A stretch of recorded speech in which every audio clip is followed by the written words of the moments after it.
The drama was far from finished in a spectacular post-race surprise, even though the Miami Grand Prix ended with champagne and jubilation. Ain, who had been behind Russell, immediately questioned the legality of the move over team radio, setting the stage for an official protest. Red Bull and Max Verstappen filed a formal complaint with the FIA against Mercedes' George Russell, claiming that Russell failed to slow down appropriately under double-waved yellow flags when Oliver Behrman's HOS came to a halt, triggering a virtual safety car. The alleged infraction resulted in a controversial pit stop that gave Russell the final podium position, stealing it from the reigning world champion by just 2 seconds.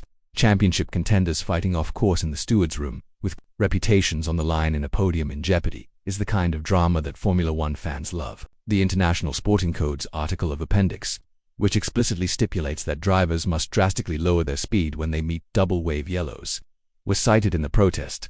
For those who are interested in the complex underbelly of Formula One's most contentious moments, the FIA's decision rejection protest denied the case, despite Red Bull's belief that Russell had not met that bar, potentially breaking the regulations and obtaining an unfair advantage. This is the kind of tale that changes narratives, so be sure to subscribe right away. You won't want to miss what happens next.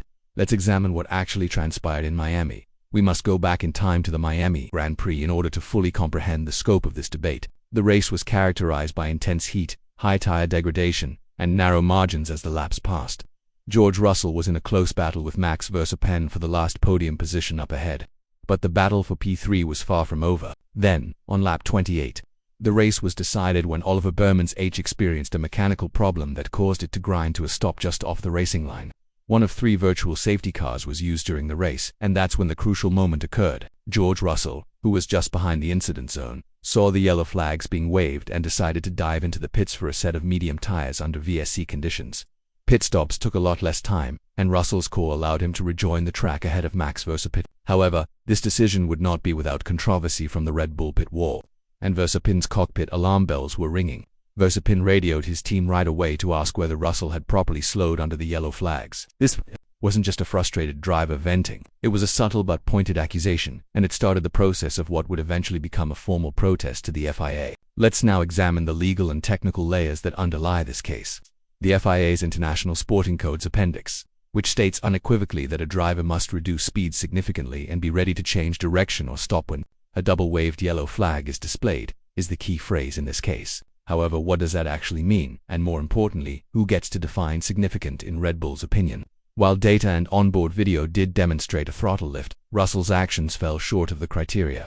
In their argument, Red Bull claimed that this did not result in a significant decrease in speed because Russell's absolute speed through the yellow flag sector was not slower than it had been before the yellow flag was displayed. To put it another way, yes, Russell took his foot off the accelerator, but he did not go any slower. Red Bull saw Verstappen's action as the standard for appropriate compliance, whereas Russell's appeared to be a tactical lift that was just sufficient to check a regulatory box without sacrificing race time. Verstappen, who followed Russell into the same zone, did decrease his pace more substantially.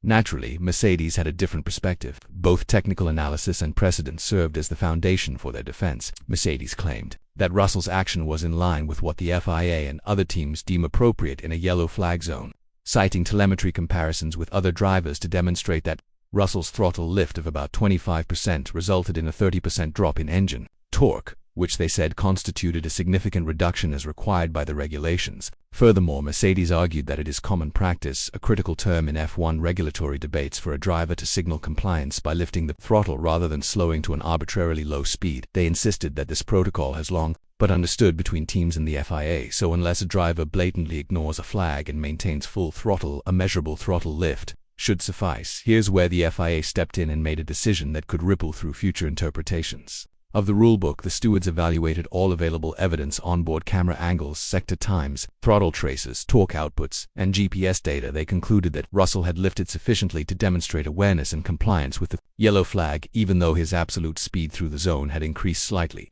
This last point is crucial. The FIA clarified that discernible reduced speed is not necessarily about going slower in raw numbers, but about reducing pace relative to racing speed in that specific zone. For example, in a braking zone, a driver may naturally slow down even under green flags, but that doesn't indicate they've responded to a yellow. So the stewards argued that relative speed reduction, not just absolute speed, is the correct benchmark. In other words, the FIA sided with contextual interpretation over strict numerical thresholds, essentially voting for nuance over rigidity. However, Does this decision raise more questions than it answers? For starters, the speed of car 63 in the yellow flag zone was significantly slower than the regular racing speed, but the absolute speed while passing through the yellow flag zone increased slightly. Despite losing this protest, Red Bull was able to draw attention to a murky region in the rules.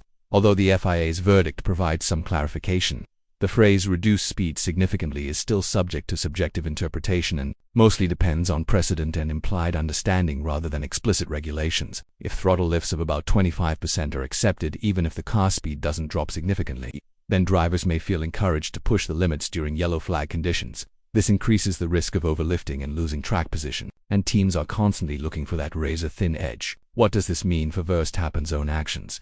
By Red Bull's logic, he drove more cautiously, reducing speed more than necessary, losing time. One could argue that Verstappen punished himself by being too compliant, while Russell optimized the gray zone. In that case, the real problem isn't Russell's behavior, but rather the ambiguity of the rule.